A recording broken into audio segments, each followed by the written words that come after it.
ऐसा कॉम्प्लेक्स बनाएगा, जैसे एक इतना बड़ा जमीन ले लेगा 100 एकड़ का, कितने एकड़ का ले लिया 100 एकड़। अब यहां पे ना ब्लॉक बनाएगा, ब्लॉक ए बी सी ऐसे करके खूब ब्लॉक बना देगा। ये ब्लॉक बना दिया ऐसे, और बीच में ना अब यहां से एंट्री दे देगा, यहां से अंडरग्राउंड पार्किंग दे देगा, घुस जाइए नीचे पार्किंग लगा दीजिए, यहां पे पूरा अच्छा से प्लेग्राउंड दे देगा, स्विमिंग पूल दे देगा, बूढ़े लोगों का अलग बना देगा, बच्चा सबका अलग बना देगा, योगा जोन अलग बना देगा, खुला खुला ग्रीनरी, सारे लोग हो गया। अब हर फ्लैट, अब एक बिल्डिंग बनाया, ये सपोज कीजिए 20 फ्लोर का, एक बिल्डिंग कितने फ्लोर की है 20 फ्लोर पे, और एक फ्लोर पे अगर उसने सपोज कीजिए 10 फ्लैट निकाला, कितना फ्लैट 10 फ्लैट, तो बताइए 200 फ्लैट एक बिल्डिंग में हो गया। और ऐसा ऐसा क्या ब्लॉक है, A B C D E F G, क्या गो है 7, तो 200 गुणे 7 1400, कितने फ्लैट बन गए 1400 फ्लैट बन गए। कितना फ्लैट बना दिया 1400 फ्लैट। एक फ्लैट अगर आप जाइएगा औसतन खरीदने 2 BHK क्या कोई भी ऐसे, देखिए सारी बिल्डिंग की साइज ही अलग होती है, जरूरी नहीं कि सब पे 10 फ्लैट आ जाए, कोनो कोनो में छोटा बनाएगा तो 15 को हटा देते हैं सब, स्टूडियो बना दिया या 1 BHK 2 BHK अलग अलग अपना डिपेंड, लेकिन 1400 फ्लैट बना दिया यहाँ पे। सपोज कीजिए कि एक फ्लैट बेच रहा है 30 लाख का, कितने लाख का, काई दहाई सैकड़ा हजार 10 लाख 10 लाख, कितने लाख का जोड़िए तो 14 तिया 42, जीरो गिनी है, 2 गो यहाँ और 6 गो यहाँ, तो कै गो 8 गो, कै गो 6 2 8, इकाई दहाई सैकड़ा हजार 10,000 लाख 10 लाख करोड़, 7 को जीरो कम कर दीजिए, 1 2 3 4 5 6 7, इतना कम कर दीजिए, ये करोड़ होता है 420 करोड़, कितना करोड़ 7 को जीरो मने करोड़, 5 को जीरो मने लाख, कितना करोड़ 420 करोड़। इसका टोटल इस बेचेगा तो कितना फायदा आएगा 420 करोड़, लेकिन इसको बनाने में भी तो कम से कम 200 करोड़ लगेगा। ये बताइए, आपको ना सीमेंट का दाम पता, ना लेबर से काम कराने का तरीका पता, ना एनओसी लेने आता है, ना फिर नगर निगम से जाके आपको ना बिल्डिंग का आइडिया है, लेबर कहां से मिलेगा, पेंट कौन सा होगा, फायर एग्जिट पते नहीं है आपको, पागल होके रहिएगा आप यहाँ पे, आपके बस का नहीं है। आप अपने को घर का कमरा बना के देख लीजिए कितना मेहनत होता है। लेकिन अगर आपके पास 100 करोड़ रुपए है तो आप काम करने जाइएगा, बल्कि इसी बिल्डर से कहिएगा एक काम करो, तुम 200 करोड़ रुपया एक के अपार्टमेंट एक ही सोसाइटी में क्यों फंसाओगे, एक काम करो 50-50 के पार्टनर हो जाते हैं, 100 करोड़ हमसे ले लो, अब बदले में 50% तुम अपने हमको पार्टनर बना लो।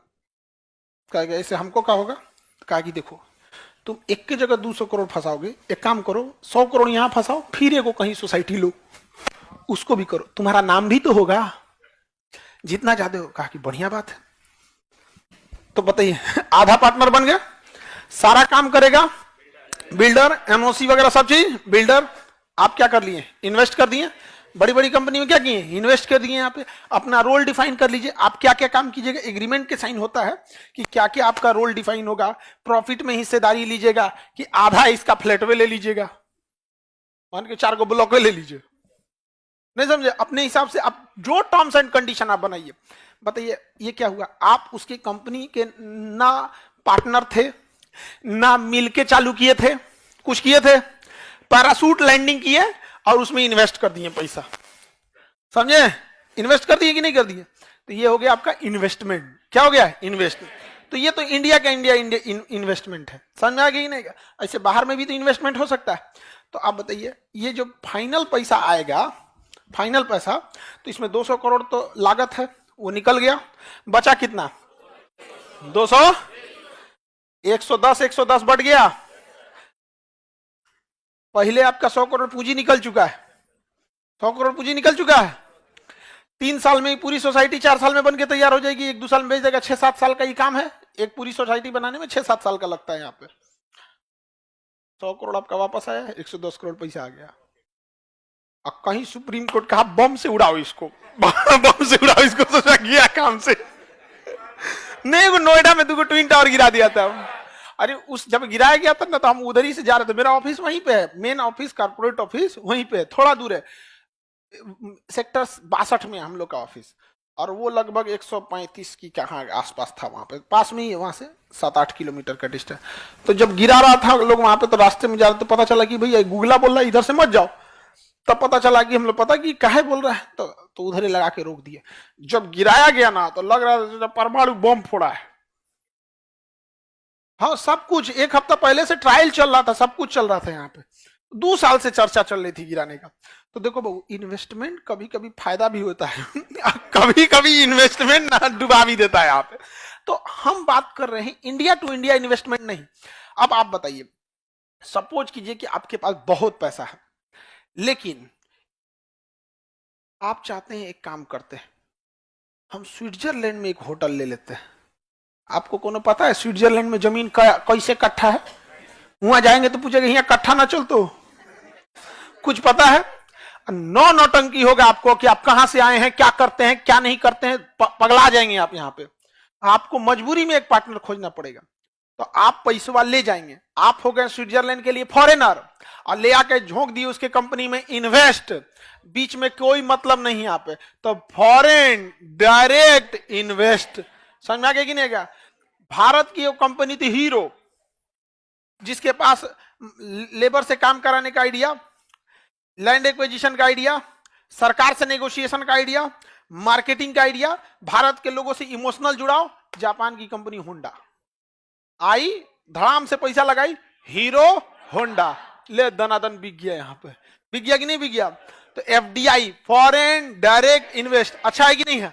अब जैसे सपोज कीजिए लक्षद्वीप, लक्षद्वीप को हम लोग डेवलप करना चाहते हैं, कायदे का एक कोई एयरपोर्ट नहीं है, एक भी कायदे का एयरपोर्ट नहीं है। अब हम लोग बनाने चलेंगे, तब तो बना चुके, नहीं समझे? हम लोग क्या करेंगे, स्विट्जरलैंड की किसी कंपनी को कहेंगे आके इन्वेस्ट कर दो, किस पे? किसी एक द्वीप पर। तो एगो द्वीप कर देंगे लोग, कर इस द्वीप को तुम डेवलप करो, ले आएगा। अब भारत की किसी कंपनी से पार्टनरशिप करेगा, पार्टनरशिप कर देगा, तो फॉरेन डायरेक्ट इन्वेस्ट, इससे तेजी से होगा। 10 गो हम आइलैंड ले लेते हैं, एगो जापान से डेवलप करा लेते हैं, एगो इससे धड़ धड़ धड़ धड़ हो जाता है, यहाँ पे इन्वेस्ट करके डेवलप हो गया। तो एफडीआई अच्छा है या नहीं? बहुत अच्छा चीज है। बुलेट ट्रेन जापान से है, इंडिया में आई, कही कि जमीन कैसे खरीदेगी, तो कहता खरीद लेंगे, तो कहा आओ खरीद लो। गया जमीन खरीद, गुजरात में केम छो, अब महाराष्ट्र में गया तो अजीब वहां पे हो गया, यहाँ पे वहां की भाषा अलग, कह अरे यार अलग देश आ गए क्या? कहा ना एक के है, उधर मराठी बोला जाता है, इधर गुजराती में। कहा यहाँ अकेले ना हो तो यहाँ किसी को क्या बना लेते हैं, पार्टनर। अच्छा, इससे अच्छा भी होता है, जिसको आप पार्टनर बनाएंगे ना 10 साल में आपका सब चीज सीख लेगा, उसके बाद आप अलग भी हो, ये कोई टेंशन नहीं। हीरो अलग हो गया, होंडा अलग हो गया, कोई फर्क पड़ा? आज भी स्प्लेंडर धड़ल्ले से बिक रही है, लेकिन उसमें लिखा होता है हीरो। स्प्लेंडर आज भी गांव का एकदम समझिए शान है, समझ में आ गया कि नहीं?